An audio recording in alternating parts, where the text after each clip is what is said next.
So the Nintendo Switch 2 just released last week to some controversy. The console's more expensive than it should be, $80 for Mario Kart World.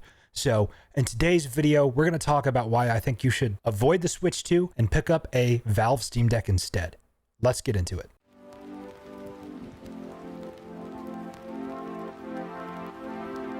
Now, one of the first reasons I strongly recommend a Steam Deck over a Switch is that you can build a Steam library and move it with you to a full-on gaming PC. So if you already have a gaming PC, which is the inverse of this point, you have all of your Steam games on your Steam Deck by default. But if you pick up a Switch 2 and you didn't have a Switch 1, you're going to have to repurchase Cyberpunk if you want to play that on the go on the Switch 2. So personally, no thanks. I think it makes more sense to me as somebody who's not a diehard Nintendo fan. I didn't grow up playing Nintendo games.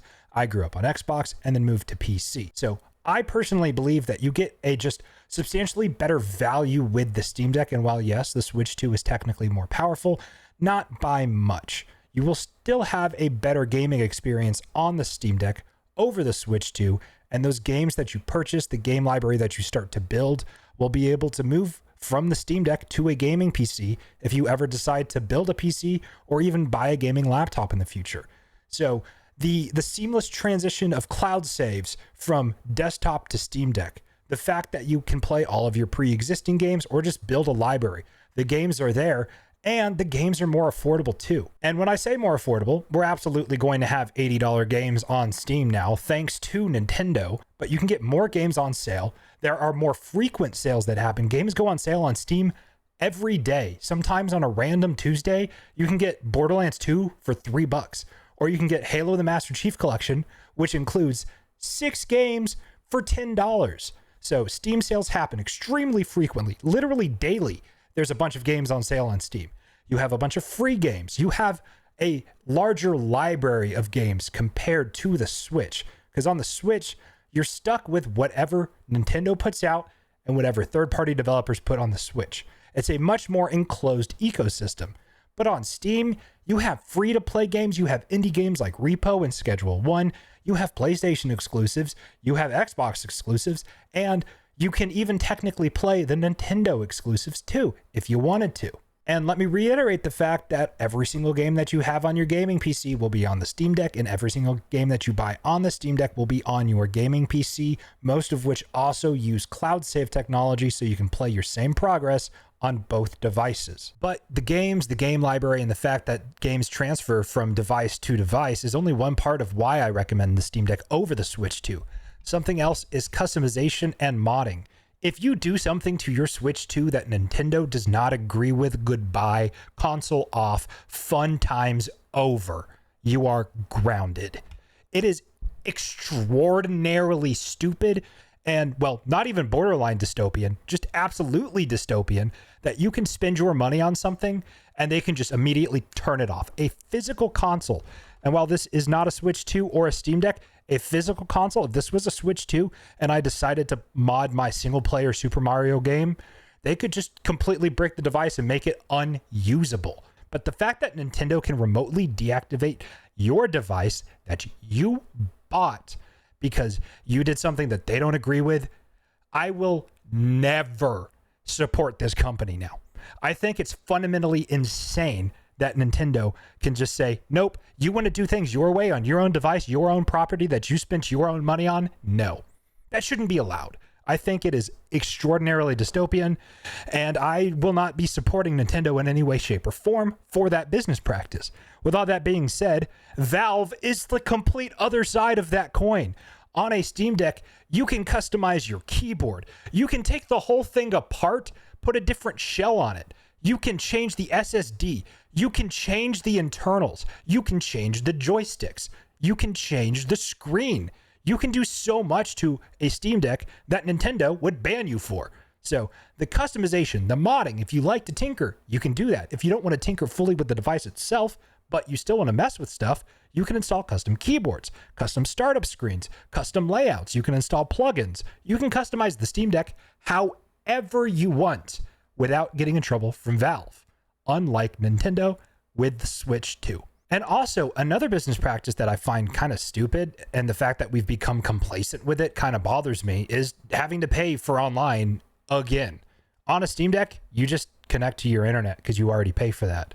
But on a Switch 2, you have to pay to play online. So that's just another way that the Steam Deck saves you money. And speaking of saving you money, the Steam Deck LCD, which keep in mind the Switch 2 is not an OLED screen. I don't know why they did that, but the Steam Deck LCD is $50 cheaper than the Switch 2. So you can get a cheaper device that has access to more games from Xbox, PlayStation, and Nintendo. You don't have to pay for your online twice, and your games will either come with you from the Steam Deck to your PC or from your PC to your Steam Deck. Also, the Steam Deck OLED and the Steam Deck are just so much more comfortable to hold than the Switch OLED, and I would also assume Switch 2.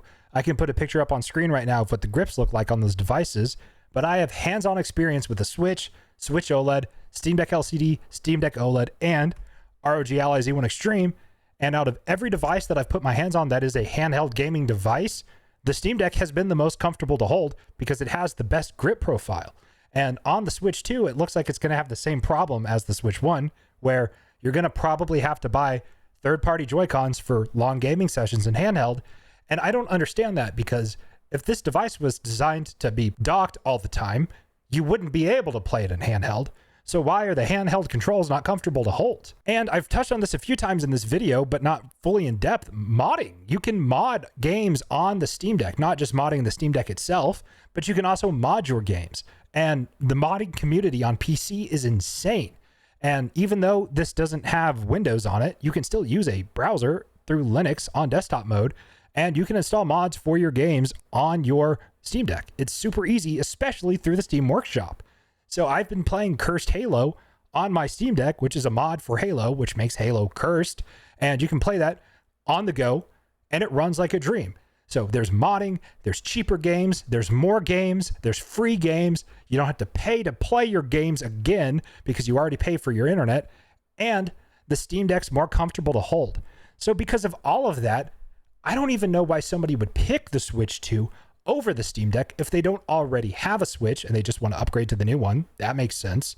But if you're not a Switch user and you also aren't a huge fan of Nintendo games, there's really no point in picking up a Switch 2 over a Steam Deck, because the Steam Deck just has so much more to offer at such a better value. And because I can't really think of a point to picking up a Switch 2 other than for content creation here, I don't think I'm going to, unless you all really want to see coverage of it. But I don't think my community is the community for Switch users. I think my community is more focused on the Steam Deck and other Windows and Linux gaming PC handhelds.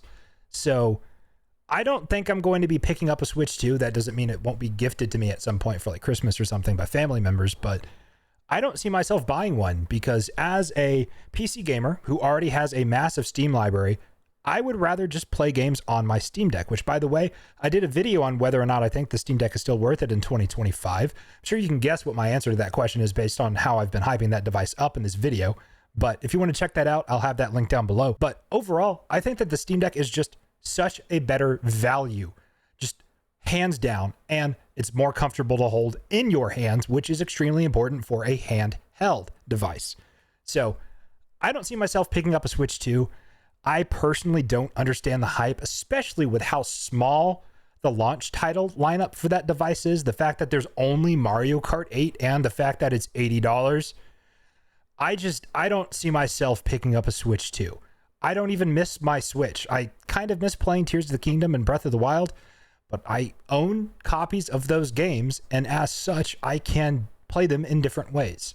So I just don't see the hype. I don't understand Nintendo's approach with this device, because if it would have come out with more exclusive titles, there would be a more compelling reason to pick one up. But as it stands right now, in the middle of June 2025, right after the Switch 2 came out, there's really no value to it. There's all the old Switch games, which technically run better. So as I said, if you have a Switch and you're looking to upgrade to just to have all your games on a better device, makes perfect sense. But if you're like me and you have all your games on PC, or you're looking at getting into PC gaming, or you just want a better value product, buy the Steam Deck over the Switch 2. And I would recommend the Steam Deck LCD because it's such a good price, but you could also pick up a Steam Deck OLED, and you can get a Steam Deck OLED with up to 1 terabyte of internal storage, which is what I have, And you can slap a micro SD card in there, not a micro SD card express, just a normal micro SD card, and that'll work. And so I have a 500 gigabyte micro SD card with a 1 terabyte Steam Deck OLED, and it's a fantastic handheld gaming experience. I'm very happy that this market of handheld is taking off. I personally love crushing my backlog, playing a bunch of games I never really got around to playing, or just kicking back in bed and having just a chill time playing a game while watching a show. I think handheld gaming is awesome. Obviously, that's like one of the main things I talk about here on this channel, but I don't think that the Switch 2 is worth it right now. And personally, I don't see myself ever picking one up unless it's for content creation. And when the day comes when the Switch servers eventually go offline, if you bought a Steam Deck and you bought those games on Steam instead, you'll probably still be able to play them unless something crazy happens to Steam. You'll probably still be able to play them the day that the Switch servers go offline. So this was just a casual talking head video. I haven't done one of these in a while, but I just wanted to express these thoughts because I just don't understand the appeal of the Switch 2. If you bought one, let me know how you like it down below. If you aren't going to buy one, if you disagree, if you agree, let's start a conversation in those comments. If you have any questions about the Steam Deck, I can try my best to answer them. And yeah, that's about it here. My name is Release Radar, and I'll catch you guys in the next video of whatever I make. Peace.